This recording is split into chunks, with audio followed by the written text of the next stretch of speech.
അമ്പലത്തിൽ വെച്ചും തെറ്റിട്ടുള്ളൂ എൻ്റെ കയ്യിൽ നിന്ന്. ചോറൊന്നും തിന്നത്തില്ല അങ്ങനെ പുള്ളി. ചോറ് പുള്ളിക്ക് തോന്നണം, ആ കൊതിപ്പലഹാരം ഇഷ്ടം. അങ്ങനെ ചോറ് മരുന്ന് അങ്ങനെ കാര്യങ്ങളൊന്നും വലുതായിട്ട് പുള്ളിക്ക് താല്പര്യമില്ല. അപ്പം ഞാൻ നിൽക്കുമ്പം ചോറ് ഞാൻ കൊടുക്കത്തില്ല, കൂടെ നിൽക്കുന്നവരെ കൊണ്ട്. ഞാൻ സുന്ദരപ്പൻ്റെ കൂടെ ആയിരുന്നു. അപ്പം ഞാൻ കൈ പീരി പിടിക്കത്തില്ല, കൈ ഇങ്ങനെ കൊമ്പത്ത് വെച്ച് ഇങ്ങനെ വെക്കത്തുള്ളൂ. അങ്ങനെയൊക്കെ ഉള്ള കുറച്ച് പ്രശ്നങ്ങളൊക്കെ ആണ്. ഞാൻ കൈയൊക്കെ പീരി പിടിപ്പിച്ച് ചോറ് കൊടുപ്പിക്കുമായിരുന്നു. അപ്പോൾ ഒരു ദിവസം ചോറ് വെച്ചത് കൊണ്ട് പല്ലാവൂരില്ലേ, കുഞ്ചുവാനെ അറിയാം, പല്ലാവൂരും ഞാനും കൂടെ. അവൻ ചോറ് വെച്ച് കൊണ്ടുവച്ച് ആ ചോറ് ലൂസായിരുന്നു. അപ്പം ഞാൻ അങ്ങനെ 2 കൊമ്പത്ത് ഇങ്ങനെ പിടിച്ച് നിൽക്കുക. അതിൽ ചോറ് കൊടുത്തടാ പല്ലവരെന്ന് പറഞ്ഞു. അപ്പം പല്ലവരെ ചോറ് കൊടുക്കും, സ്ഥിരമായിട്ട് ചോറ് കൊടുക്കുന്ന അവൻ്റെയൊക്കെ ഒരു വിഷയമാണ് കാണിച്ചിട്ടില്ല ഇന്ന് വരെ. ഒരു പണി കാണിച്ച ആനയുടെയൊക്കെ നിസാര കേസ് മതി പുള്ളി. അത് കേട്ടോണം, ചോറെടുത്ത് കൈ ലൂസായി, ഒരു വഴി ലൂസായി ചോറ്. അപ്പം ഞാൻ വെച്ചാൽ അവലോട് വേണം ഇട്ടോടാന്ന് പറഞ്ഞു. അവിടെ ഇരിപ്പുണ്ട്, അവിടെ ഇന്ന് ടൈറ്റായി ചോറ് കിട്ടുമല്ലോ. ഇത് ഇവൻ നോക്കാണ്ട് കുഴപ്പമില്ലടാന്ന് പറഞ്ഞിട്ട് ഇവൻ കൈ കൊടുത്തോളാമെന്ന് ചോദിച്ചു. ആ കൊടുത്തോളാന്ന് പറഞ്ഞു. ചോറ് വാരി ആനയുടെ വായിക്കാത്തവരെ കൊണ്ടുവന്ന് ഇങ്ങനെ പൊക്കി ഇവിടുന്ന് ഒലിച്ചിറങ്ങി. ആന മേടിക്കാൻ വന്നതാ, വായം തുറന്ന് മേടിച്ച മക്കാന്ന് പറഞ്ഞ വഴിക്ക് വാ തുറന്ന് വന്നതാ. ഈ ചോറ് തന്നെ എടുത്ത് പാത്രത്തിലങ്ങിട്ട് വായി വെച്ചു കൊടുത്തില്ല. അത് തേച്ച് കൊടുത്താൽ മതിയായിരുന്നു, അണ്ണാക്കിലങ്ങ് തേച്ച് കൊടുത്താൽ മതിയായിരുന്നു, പ്രശ്നം കഴിഞ്ഞ്. ഇത് വായി നിങ്ങൾ എടുത്ത് പാത്രത്തിലങ്ങിട്ട് മൈൻഡങ്ങ് മാറി. മുഖം മാറുന്ന കണ്ടപ്പോഴേ ഞാൻ സംഭവം എനിക്ക് ഇതാന്ന് മനസ്സിലായി. മുഖാനും കൊണ്ട് ചുളുക്കി കയറ്റിയിട്ട് ഇങ്ങനെ ഉന്നി പോവും അവനെ ചെയ്യാനായിട്ട്. അവൻ കവന്ന് കിടക്കുമോ പാത്രത്തിലേ. ഞാൻ ഇതിനെ നോക്കി ചിലപ്പോൾ ഞങ്ങൾക്ക് 2 പേർക്കും കിട്ടും. തോട്ടിയും മടിയും ചാടി വെച്ചിരിക്കുന്ന പറഞ്ഞാൽ തൊട്ടപ്പുറത്തെ പ്ലാവ് ഉണ്ട് പുറയിൽ. അപ്പം എന്നെ കുത്താനാണെങ്കിൽ എനിക്ക് ചാടിയിട്ടൊരു കുത്തിയാൽ ഞാനതെ തീരും. അപ്പം ഞാൻ ഈ പ്ലാവിൻ്റെ അടുക്കും തോട്ടിയും മടിയും എടുത്താൽ എൻ്റെ കടക്കമ്പനി കയറി പിടിച്ച് തോട്ടിയും മടിയും എടുത്തിട്ട് ഇങ്ങനെ കയറിക്കാനെന്ന് തുമ്മയെ കാണിച്ചാൽ കയറിങ്ങി നിന്ന് പുള്ളി. ഞാൻ അവലൂടെ ഇട്ടുകൊണ്ട് വാടാന്ന് പറഞ്ഞപ്പോൾ പല്ലവർ 2ാമത് ചോറും കൊണ്ട് ഇങ്ങി വന്ന് മേടിച്ചാലെന്ന് പറയുകയല്ല, വേണ്ടാന്ന് പറഞ്ഞ് മാറ്റി വെച്ച് കഴിഞ്ഞാൽ പിന്നെ തിന്നത്തില്ല, പിന്നെ കൊണ്ടുവരലുണ്ടാവും നമുക്ക്, തിന്നത്തില്ല. ഇവൻ കൊണ്ടുവരികയും ചെയ്ത് എന്നാൽ കൊടുത്തോ എന്ന് പറഞ്ഞിട്ട് മേടിച്ചാലെന്ന് പറയേ അടിച്ചെന്നെ കളയുവാണെങ്കിൽ എൻ്റെ വിറക് തെറിച്ചു പോകും. ഞാനിങ്ങനെ നിൽക്കുന്നു കൊമ്പത്ത് പിടിച്ചിട്ട്, എൻ്റെ കയ്യിൽ നിന്ന് കൊമ്മി ഊരിയാന എന്നിട്ട് ഒറ്റടിയാ. കൈ ഇപ്പുറത്തൂടെ 2 കൊമ്പ് തുന്നിക്കൊമ്പ് ഇതിലേ കൂടെ പോകുന്നത്. ഒറ്റടിയാ പല്ലവരന്. അടിച്ച വഴിക്ക് പല്ലവർ കറക്കം കറങ്ങി ഓടി വാരാൻ ആന പോകുന്നതേ. കൈ കിട്ടിയില്ല പല്ലവർ ഓട്ടി വഴിക്ക്. ഞാൻ പുറയും ചാടിക്കൊരു വാല പിടിച്ച് എന്താനെ കാണിക്കുന്നതുകൊണ്ട് തോട്ടിക്കൊരു വെട്ടുകൊടുത്ത് വയ്ക്കും. വാലിന് തന്നെ തോട്ടിക്ക് മാടി കളഞ്ഞിട്ടാണ് ഓടി. കീറി എടുത്തില്ല അമ്പലത്തിൽ പറമ്പിലോട്ട്. അവിടെ അത്രയും സൈഡിൽ ആ ഒരു മരം, ഒറ്റ മരമില്ല, പ്ലാവ് മാത്രം, അല്ല വേറൊരു മരമില്ല പിടിച്ച് കെട്ടാനായിട്ട്. അവിടെ പോയിട്ട് തിരിഞ്ഞ് നിന്നാനാ. എന്നിട്ട് പറഞ്ഞു വാടാന്ന് പറഞ്ഞു. നീ ആരാ പിടിക്കാനുള്ളതെന്ന് ചോദിച്ചു. എല്ലാവരും ഓടിച്ചാനാ, കുമാരേട്ടനെയോ എല്ലാവരും ഓടിക്കുവാനാ. തെറ്റി കഴിഞ്ഞാൽ അതിൻ്റെ മൈൻഡ് അങ്ങനെ. ഞാൻ പറഞ്ഞു ഞാൻ പിടിക്കുമെന്ന് പറഞ്ഞു. പേടിക്കണ്ട, ഞാൻ വരുന്നുണ്ടെന്ന് പറഞ്ഞു. തോട്ടിയും പടിയും കയ്യിരിപ്പുണ്ട്. അപ്പം എൻ്റെ മനസ്സ് പറയുന്നത് തോട്ടിയും പടിയോട് വെക്കലാന്ന് പറയുന്നുണ്ട്. ഞാൻ എന്തോടുത്ത് കൈ നീ വലത്തെ കയ്യിരുന്നാ, ഞാൻ ഇടത്തെ കയ്യിലോട്ടേക്ക് പിടിച്ചു തോട്ടിയും പടി. എന്താണ് കുട്ടിയെ കാണിക്കുന്നത്? നേരെ നടന്നെങ്കിൽ കയറിച്ചില്ല അങ്ങോട്ടേക്കോട്ട്. കൊമ്പത്തിങ്ങോട്ട് പിടിക്കാനായിട്ട് വരികയും എനിക്കന്ന് എനിക്ക് മനസ്സിലായി. ചെയ്യുമ്പോഴും നേരിയൊക്കെ ഉണ്ട്. പിന്നെ പുള്ളിക്ക് കുറച്ച് മൈൻഡുകളുണ്ട്. കൊമ്പത്തിങ്ങനെ കയ്യങ്ങോട്ട് മാടി വെച്ചിട്ട് എടുത്തൊരു വിടല തന്നെ. ഞാൻ ഇങ്ങനെ അങ്ങോട്ട് പോകുന്ന വഴിക്ക് എൻ്റെ മനസ്സിൽ തന്നെ പറയാം, അവിടുത്തെ വല്യമ്മ നമ്മളെ തോന്നിപ്പിക്കുന്ന ആ തോട്ടിമ്പടി അവിടെ വെക്കലാന്ന് പറഞ്ഞു. തോട്ടിമ്പടി ഞാൻ വീഴുന്നൊരു വാഴയുടെ ചോട്ടില്ല.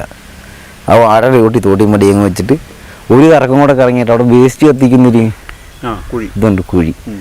ആ കുഴിയുടെ തിണ്ടുണ്ട് ഇങ്ങനെ കെട്ടിയിരിക്കുന്ന. ആ തിണ്ട കയറി ഞാനങ്ങ് ഇരുന്ന് കാലൊക്കെ കളിക്കരുത് എല്ലാവരും വീഡിയോ എടുത്തുകൊണ്ടോടാ എല്ലാവരെയെന്ന് പറഞ്ഞു. അപ്പോൾ ആ ഓടി വന്ന് എൻ്റെ അടുക്കെ നിൽക്കുക. എന്നിട്ട് എൻ്റെ ഒക്കെ ചോദിക്കുക പോകുന്നില്ലേ ചോദിക്കുന്നുണ്ട്. പോകുന്നില്ലേ എന്ന് ചോദിക്കുന്നത്. ഞാൻ പറഞ്ഞു എങ്ങോട്ട് പോകാനാന്ന് ചോദിച്ചു. ഇങ്ങനെ പണി നോക്കി ഞാൻ ഇവിടെ ഇരിക്കാൻ പോയി, എനിക്കെല്ലാം തന്നെ വയ്യാന്ന് പറഞ്ഞു. അവിടുന്ന് ആരും നിർത്തുന്നറിയോ, വാഴ കീറി പിടിച്ച് ഞാൻ വിലക്കാൻ വേണ്ടിയിട്ടാണ്. വിലക്ക് കഴിഞ്ഞാൽ അപ്പം വളം ചെയ്യും. ഞാൻ പറഞ്ഞു മക്കൾ തിന്നോന്ന് പറഞ്ഞു. നമുക്കുള്ളതല്ല നീ തിന്നോന്ന് പറഞ്ഞു. അങ്ങനെ വാഴയും കുടിച്ചിട്ടിട്ട് ആ കൊലയും ഇങ്ങോട്ട് ഓടിച്ച് എൻ്റെ മുന്നോട്ട് ഇങ്ങിട്ടാണ്. വാഴ മൊത്തം പുള്ളി തിന്നു. കൊല എൻ്റെ മുന്നോട്ട്. അതിൻ്റെ മെമ്മറി ഒന്ന് ആലോചിച്ച് ചെയ്യോ, നീ ഇത് കൊണ്ട് പഴിപ്പിച്ചു, നീ ഇന്ന് വിളഞ്ഞ കായ അത് ഓടിച്ചിട്ട് എൻ്റെ മുന്നോട്ട് നീ പഴിപ്പിച്ചു എന്ന് പറഞ്ഞിട്ട് ആന വാഴ മുഴുവൻ തിന്ന്. പയ്യെ ഞാൻ കയറി ചെന്നു. എൻ്റെ മക്കളെന്ന് പറഞ്ഞു അവിടെ തൊട്ട് കളയും, ഈ ആവശ്യമില്ലാത്ത പണിയൊന്നും കാണിക്കണ്ട കേട്ടോ. അപ്പോൾ ആനയുടെ ദേഹത്തെന്ന് പറഞ്ഞാൽ ഒറ്റ ചങ്ങലേ ഉള്ളൂ, ഒരു മുട്ടി അങ്ങനെ മാത്രം. പിന്നെ അതിനകത്തല്ലേ നമുക്ക് അങ്ങോട്ടും ഇങ്ങോട്ടും മാറ്റി കൊടുത്താലെന്ന് പറഞ്ഞാൽ ആ പുറത്തോട്ട് പോകാനും മൊത്തം കയറ്റും അടവല്ലേ. ഞാൻ അവിടെ നിന്ന് പയ്യെ കയറി ചെന്ന് പിടിച്ച് ഇടയെടുത്തുകൊണ്ട് ഒന്ന് പയ്യെ നടക്കിയിട്ട് ഇടയങ്ങ് കൂട്ടി എന്നിട്ട് ആ വാരയങ്ങനെ എടുത്തുകൊണ്ട് ഒന്ന് അമരത്തിട്ട് വാ മക്കളെ എന്ന് പറഞ്ഞു. അല്ല ഞാൻ പയ്യെ വിളിച്ചായിരുന്നു എൻ്റെ കൂടെ വന്നേനെ. അപ്പം ഞാൻ ഈ ഇടയും കൂട്ടി ചങ്ങലകളെല്ലാം ദേഹത്ത് കയറ്റിയപ്പോൾ എനിക്കൊരു സംശയം, ഇനി ഇവൻ തറയിൽ കൊണ്ടിട്ട് എന്നെ ഇടിക്കാനാണോ, കെട്ടിയിട്ട് തല്ലാനുള്ള പരിപാടിയാണോടാ ഇതൊക്കെ ചോദിക്കുന്നുണ്ട്. ഞാനില്ല മക്കളെ, തല്ലത്തില്ല, ഇത് സേഫിന് വേണ്ടിയിട്ട്, നമ്മൾ സേഫ്റ്റിക്ക് വേണ്ടിയിട്ട് അവിടെ വണ്ടി എടുക്കുന്നില്ലേ, നിനക്ക് ഇനി അങ്ങനെ കുത്തണം തോന്നിയാലോ, നീ വാ. അപ്പം പയ്യെ വണ്ടി എടുക്കുന്നതെന്ന് പറഞ്ഞാൽ തറയുടെ ഇപ്പുറത്ത് തന്നെ. തറയിലോട്ട് വന്ന് ഫസ്റ്റ് കാലം കൊണ്ട് ഇങ്ങനെ കയറ്റി വെച്ചിട്ട് പറഞ്ഞേ ഞാൻ കയറുന്നില്ല, തറയോട്ട് വരുന്നില്ല എന്ന് പറഞ്ഞു. ഇല്ല മക്കളെ ഒന്നും ചെയ്തില്ല, എന്നെ വാ കയറി. അല്ല ഒരു പട്ട വലിച്ചിട്ടാന്ന് പറഞ്ഞു. ഒരു പട്ട കൊണ്ടിട്ട് കൊടുത്തു. പട്ട തൊട്ടില്ല പട്ട. അവിടെ എന്നിട്ട് പറഞ്ഞു ഞാനൊന്നും വരുന്നില്ല, നമുക്ക് പറ്റത്തില്ല എന്ന് പറഞ്ഞു. ഞാൻ പറഞ്ഞു എനിക്ക് ഇനി ദേഷ്യം കഴിഞ്ഞാൽ ഞാൻ വെട്ടിയാൻ കൊല്ലുമെന്നൊക്കെ പറഞ്ഞ് ഞാൻ ഭീഷണിപ്പെടുത്തുന്നുണ്ട്, ഒന്നും ചെയ്യുന്നില്ല. എനിക്കറിയാം ചെയ്ത് കഴിഞ്ഞാൽ നമ്മളെ ചാടി.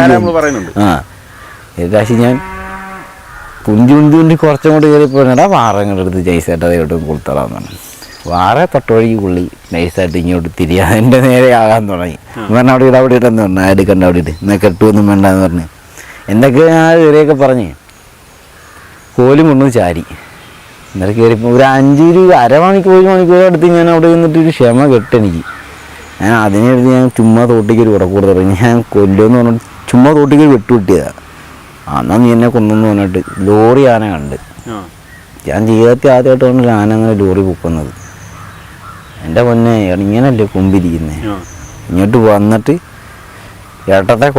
വലത്തെ കൊമ്പയിൽ ഇനി എടുത്ത് അടിയുന്നു പൊക്കി നിർത്തിയിരിക്കുക. ഞാൻ ഒരു വെട്ടൂടെ കൊടുത്തിട്ട് ഇങ്ങോട്ട് വലിച്ച ഈ കാലിങ്ങനെ പുറമോട്ടും കൊണ്ട് വെച്ചിട്ട് ഇറങ്ങി വെട്ടിക്കോന്ന് പറഞ്ഞു. എന്നിട്ട് ഈ ലോറിയിലോട്ട് ചാടിയൊരു കുത്തി ഒഴിക്കാനുള്ള കൊമ്പിൻ്റെ തുണിക്കൊമ്പിൻ്റെ കിരികിരിക്കാന്ന് പറഞ്ഞു പൊടിഞ്ഞ് വീണു, മൊത്തം പൊടിഞ്ഞു പോയി. ഉള്ളക്കില മറ്റേ തേങ്ങ ചിരകി കൂട്ടൊക്കെ ഞാൻ മറ്റേ അവിടുന്ന് അതങ്ങോട്ട് വെച്ചിട്ട് പറഞ്ഞു തുണിക്കൊമ്പ് ഇങ്ങനെ തപ്പിട്ട് പറഞ്ഞു ഇവിടെ നമുക്ക് പൊളിക്കാം, നമുക്ക് ഫ്രണ്ടിൽ പോയി പൊളിക്കാൻ പോകാന്ന്. ഞാൻ തോട്ടി കൊണ്ടിട്ട് തോട്ടിയെ ഊരി കളിച്ചു. അടുത്ത മക്കളെ പറഞ്ഞ് കയറി പിടിച്ചു. പല്ലവരെ വണ്ടി എടുത്ത് ആനക്കുട്ടിയല്ലേ ഇപ്പോൾ വണ്ടി ഫ്രണ്ട് പൊളിക്കാനാണ് പോകുന്നതെന്ന് പറഞ്ഞു. പല്ലവരും കൂടി വണ്ടിയിലോട്ട് കയറി പോയി. ഇപ്പം മറ്റേ എന്നെ കാലിൽ ഇങ്ങനെ വലിച്ചോണ്ടാണ് പോകുന്നത്, എടുത്ത് കളയണമെന്നില്ല എനിക്ക് എന്നെ. എന്നിട്ട് ഞാൻ കെട്ടിപ്പിടിച്ച് അടുത്ത മക്കളെ ഒരുപാട് വട്ടം പറഞ്ഞിട്ടും ഒരു രക്ഷയില്ല. എല്ലാവരെയും വണ്ടിക്കകത്ത് കയറിക്കോ, ആനെ ഒരു കോലിന് മുട്ടുമുട്ടും എല്ലാവരും കൂട്ടി വണ്ടി എടുക്കുമെന്ന് പറഞ്ഞു. അവനെ കൂടി ഇപ്പം അപ്പത്തൊരു വണ്ടിക്കകത്ത് കഴിഞ്ഞാൽ കോലെടുത്ത് നൈസായിട്ട് അമരത്തൊരു ഇരി കൊടുത്ത് പോയി എന്നെ ഓടിച്ചിങ്ങി വന്ന്. തിരിഞ്ഞു പോകുമ്പോഴത്തേക്ക് വണ്ടി എടുത്തിട്ട് പോയി കളഞ്ഞു എല്ലാവരും. അവന് ഡ്രൈവിങ് അറിയാമല്ലോ, അവൻ വണ്ടി എടുത്ത് വിട്ട് അവനൊക്കെ വണ്ടിയും പോയി. പിന്നെ അവിടെ കിടന്നൊരു വയറ്റി ഒരു 1.5 മണിക്കൂർ അവിടെ കിടന്ന് കളിച്ച് ഞാൻ വേണ്ടി. എല്ലാവരും ഞാൻ അവിടെ നിർത്തി. ഞാൻ ഇവിടെ നിന്നോട്ടെന്ന് പറഞ്ഞു, അവിടെ കിട്ടിയിട്ടുണ്ടല്ലോ, മാറൊന്നും നോക്കണ്ട, അവിടെ നിന്നോട്ടെ, ഞാനിപ്പോൾ വരാമെന്ന് പറഞ്ഞിട്ട് ഞാൻ പോയി കാപ്പിയൊക്കെ കുടിച്ച് നൈസായിട്ട് വൈകുന്നേരത്ത് വന്ന് എന്താ മക്കളെ പ്രശ്നം നോക്കിയിട്ട് ഒരു വിഷയമില്ലെന്ന് പറഞ്ഞു. എന്നാൽ വാ തറയിൽ കയറിയെന്ന് പറഞ്ഞു. തറയിൽ കയറ്റി നിർത്തി. ആനൊക്കെ തെറ്റിയതും കഴിഞ്ഞ് എല്ലാം കഴിഞ്ഞ് അന്നേരം ചെയ്യുന്ന അത്രയും അപ്പം ആ ഒരു നിമിഷം അത് പൊളിച്ചെടുക്കും. നമ്മളവിടെ നിന്ന് എരി കയറ്റാൻ തുടങ്ങിക്കഴിഞ്ഞാണ്ടല്ലോ പിന്നെ ആന പൊളിച്ചടുക്കിക്കൊണ്ടേയിരിക്കും. അന്നത്തെ ആ വിഷയം അതാ. അന്ന് അവർ ആനയുടെ കൂടെ നടന്ന അരുതാനെന്ന് പറഞ്ഞ ആനയെ വിലക്കുന്നതിനനുസരിച്ച് ആന പൊളിക്കുകയാണ് ചെയ്യുന്നത്. അന്ന് അതിനോട് ഇന്നാ ചെയ്തു എന്ന് പറഞ്ഞാൽ പിന്നെ അത് ചെയ്തില്ല. എന്നാൽ നീക്കാൻ നീങ്ങോട് പോയി നീക്കിക്കോ എന്ന് പറഞ്ഞു കഴിഞ്ഞാൽ ഒന്നും വേണ്ട, നീ നമ്മളെ പൊളിക്കാൻ നിൽക്കുന്നില്ല ഞാനെന്ന് പറയുന്നത്. അങ്ങനത്തെ ഒരു മൈൻഡ് അതിൻ്റെ. അത് നമുക്ക് ഇഷ്ടമല്ല, നമ്മൾ സ്വന്തമായിട്ട് തോന്നിയിട്ട് ചെയ്യും. അതിന് 5 പട്ട കെട്ടി വെച്ചു കൊടുത്താ എനിക്ക് ഞാൻ ചെല്ലുമ്പോൾ.